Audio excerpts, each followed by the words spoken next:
Pirates, salut les pirates, j'espère que vous allez bien, moi ça va bien, nous sommes jeudi et c'est veille de formation, non c'est lendemain de formation mais c'est veille du live demain soir à 19h où l'on parlera de la formation qui est sortie cette semaine, est-ce qu'il faut être gentil, est-ce que c'est dangereux d'être gentil ou trop gentil dans son couple, point d'interrogation, on va en parler toute la semaine et c'est ce que je vous explique dans la formation de cette semaine. Vous avez tendance à être trop gentil, ce qu'on me dit en coaching, donc je vous ai fait cette formation. Évidemment, le fait d'être trop gentil vient du fait que vous avez un choc traumatique, que vous avez été frisé, que vous n'osez plus, que vous faites comme un enfant finalement avec ses parents. Si je suis gentil, ils ne m'abandonneront pas. Et oui, ça vient souvent de là, cette notion de trop grande gentillesse. C'est mes parents ne m'abandonneront pas si je suis gentil, parce que peut-être que j'ai eu ce message, cette croyance en disant attention, si je vais t'envoyer, alors si on me l'avait dit une fois quand j'étais petit, on t'enverra au pensionnat si t'es pas sage. Donc l'impression d'être sage finalement empêche la personne de partir. Non, ça ne marche pas comme ça. Votre conjoint viendra avec vous, hein, si vous avez, évidemment, vous l'avez bien compris. Qu'est-ce que vous avez bien compris? C'est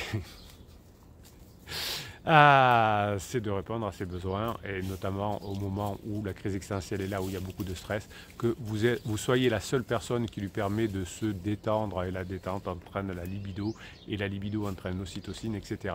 Donc vous avez toute cette donnée qui va vous permettre de récupérer votre conjoint, mais être gentil comme un enfant avec ses parents ne va pas calmer votre conjoint, au contraire, ça peut même le stresser. Finalement, la gentillesse dans un couple, ça peut être considéré, il y a une formation dessus qui s'appelle Paillasson Hérisson. La gentillesse, c'est être comme un paillasson. Ou un tapis si vous voulez, où on va cacher les débris sur le sol. Hein, j'emploie cette stratégie pour ne pas être embêté, hein, pour ne pas que mon conjoint s'en aille, hein, parce que j'ai très peur de ça. Donc finalement, il peut sembler que tout est propre, bien rangé quand on met la poussière sur le tapis, mais si on n'enlève pas les débris, si on ne se forme pas, si on n'apprend pas les choses, eh bien les débris vont continuer à causer des problèmes à long terme. Si vous vous comportez comme un enfant gentil, vous ne pourrez pas récupérer votre conjoint. Si vous êtes gentil, si vous devenez frustré, vous allez remplir le ballon de baudruche avec du stress. Votre ballon de baudruche de stress, un jour, ça risque d'exploser. Vous allez remplir votre poubelle de plus en plus.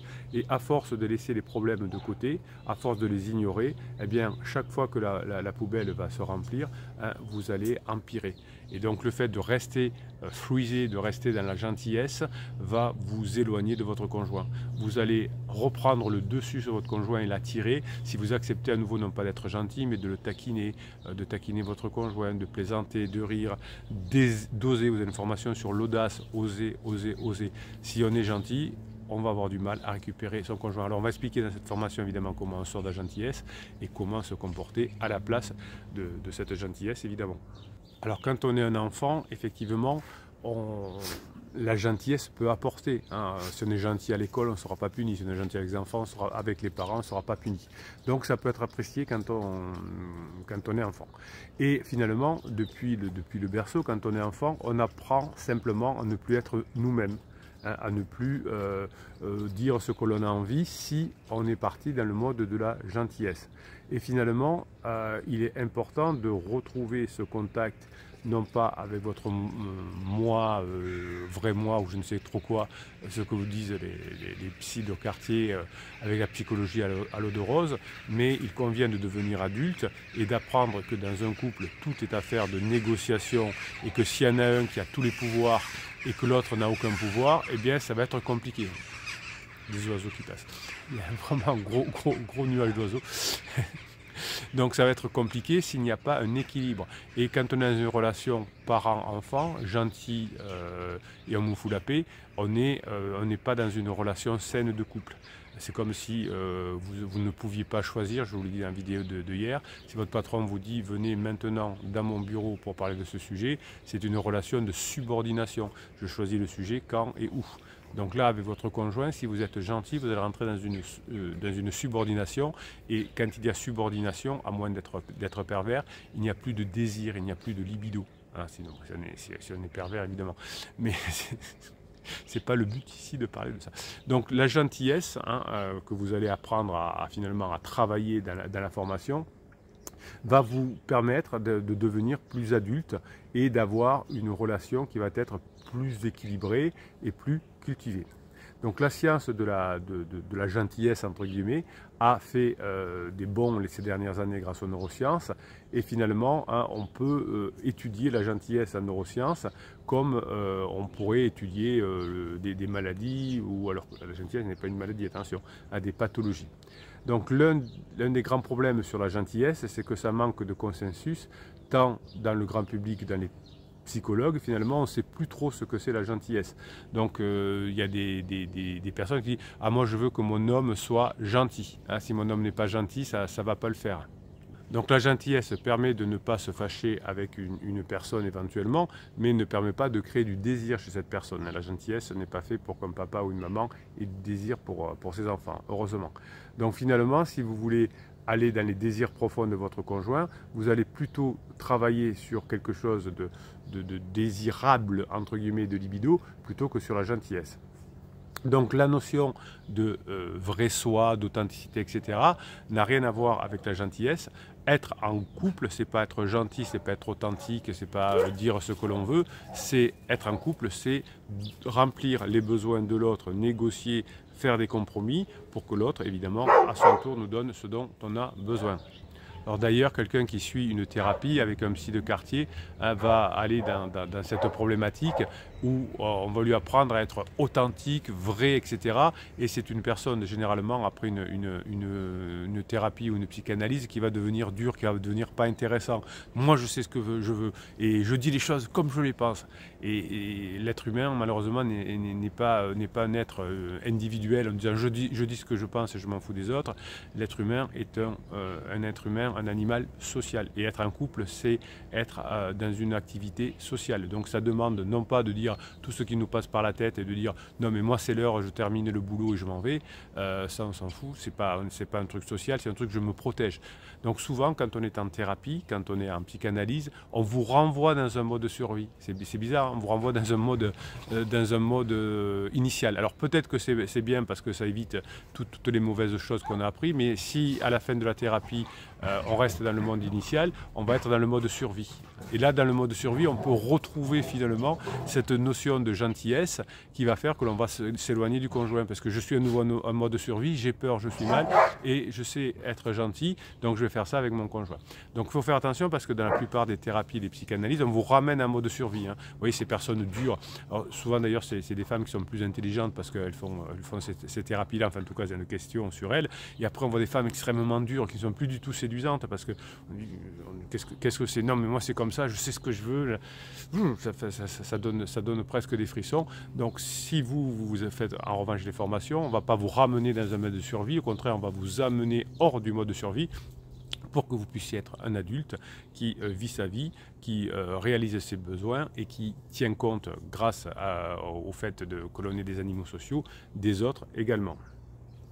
Donc lorsque vous allez choisir d'être que dans l'aide envers votre conjoint, eh bien, en étant gentil, et vous allez avoir un problème de cognition au bout d'un moment chez votre conjoint. Hein, puisque par exemple dans des relations d'aide, un psy qui va vous accompagner ou quelqu'un qui va aider vos parents âgés à faire le ménage ou à se promener si vous n'êtes pas là, c'est une relation d'aide évidemment. Mais c'est une relation d'aide avec un échange, on paye par exemple, où on héberge la personne, je sais pas. Il y a toujours une contrepartie, ça c'est super important. S'il n'y a pas de contrepartie, il y a une subordination qui ne va pas être saine. Donc le fait d'être dans la gentillesse avec votre conjoint va créer une relation de subordination s'il n'y a pas de contrepartie. À la limite, si on est gentil, qu'on obtient ce qu'on veut, une relation agréable, de la libido, si vous en avez envie, etc., pourquoi pas.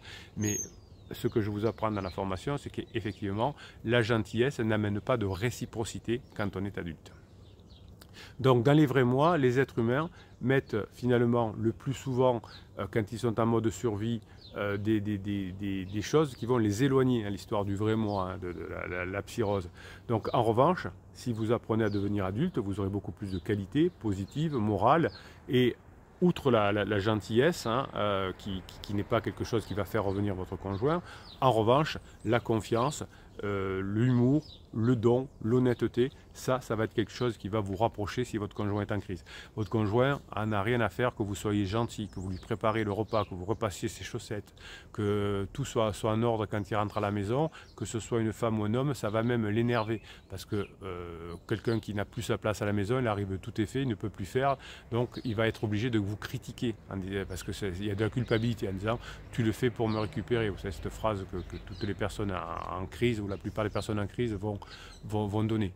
Ça, c'est très dangereux. Hein. Donc, vous voyez que si l'on est trop gentil, si l'on fait trop pour son conjoint, comme il ne peut pas rembourser sa dette psychologique, qu'est-ce qu'il va faire? Il va vous critiquer, il va s'éloigner de vous. Hein, d'où le danger. Alors, est-ce qu'il faut être trop gentil?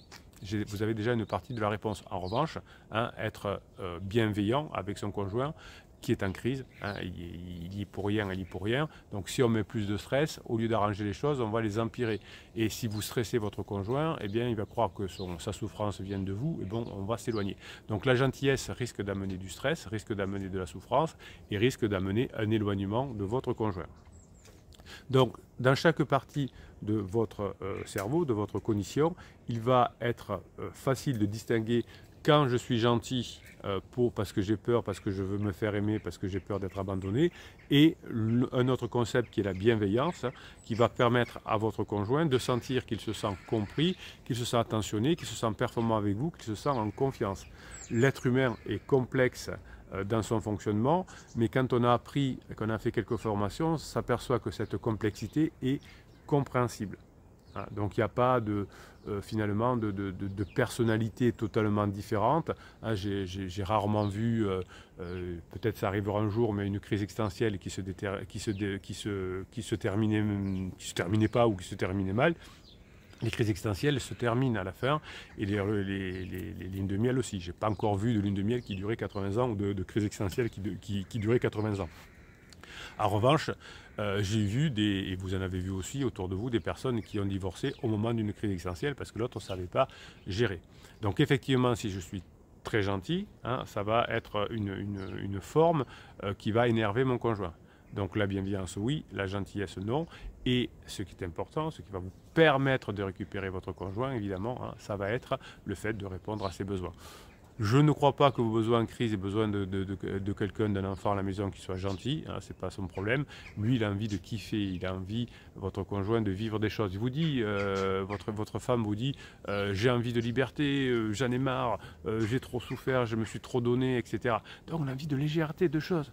Et s'il y a quelqu'un de gnangnan, de gentil à la maison, hein, qui n'ose même pas parler quand la personne rentre, eh bien ça va vous éloigner. Votre conjoint a besoin de se divertir quand il est avec vous, de passer des bons moments quand il est avec vous. Si vous arrivez à faire ça, vous allez vous rapprocher de votre conjoint. Si vous êtes dans la gentillesse parce que vous êtes frisé, parce que vous avez peur, vous ne pourrez pas y arriver. Les pirates qui sont arrivés, les milliers de pirates qui sont arrivés à récupérer leur conjoint, et il n'y a pas que des pirates qui récupèrent leur conjoint, vous avez témoignage de personnes qui ne sont pas pirates qui récupèrent leur conjoint, sont ceux qui ont compris que la gentillesse était un danger et que la libido ne venait pas de la gentillesse. Au contraire, hein, on ne couche pas avec son enfant si on se comporte comme quelqu'un de gentil, il y a une forme d'inceste psychologique. Donc c'est très dangereux de se comporter en gentil, parce qu'il ne peut pas y avoir de libido. En revanche, la libido viendra s'il y a de l'excitation, s'il y a du désir et s'il y a une cognition liée à de la détente. Voilà mes pirates adorés, on va reparler de la gentillesse toute cette semaine. Vous avez la formation, prenez-la dès aujourd'hui de façon à pouvoir me poser les bonnes questions dans le live de demain. Les 120 formations, le catalogue des 120 formations, vous les avez en descriptif de cette vidéo et vous avez dessous le canal Telegram où je vous mets toute la journée des ressources pour que vous puissiez mettre en application ce que vous apprenez dans les formations. Qu'est-ce que j'ai encore à vous dire? Sous le catalogue des 120 formations descriptives de cette vidéo, vous avez aussi le groupe Facebook. Vous pouvez parler avec d'autres pirates qui ont réussi ou qui sont en cours, soit dans les commentaires YouTube, soit sur le groupe Facebook. Hein, le groupe Facebook et le lien Instagram, vous le trouvez en descriptif de cette vidéo, sous le catalogue des 120 formations. Évitons d'être gentils, évitons de mettre on appelle ça la poussière sous le tapis, et on va pouvoir petit à petit s'améliorer et récupérer son conjoint, redonner du désir, retrouver une expérience forte avec votre conjoint. Comme les autres pirates qui sont arrivés, il faut de la patience, une crise existentielle dure plusieurs mois, c'est comme ça. On est obligé d'y passer, mais si on accepte la situation, on accepte la crise existentielle, on pourra sortir vainqueur de la crise existentielle et le couple sera toujours là. Si on n'accepte pas la situation, si on va aller trop vite, si on n'est pas patient, si on est gentil, si on est un enfant, on ne pourra pas y arriver. Passez la journée que vous méritez, mes pirates adorés.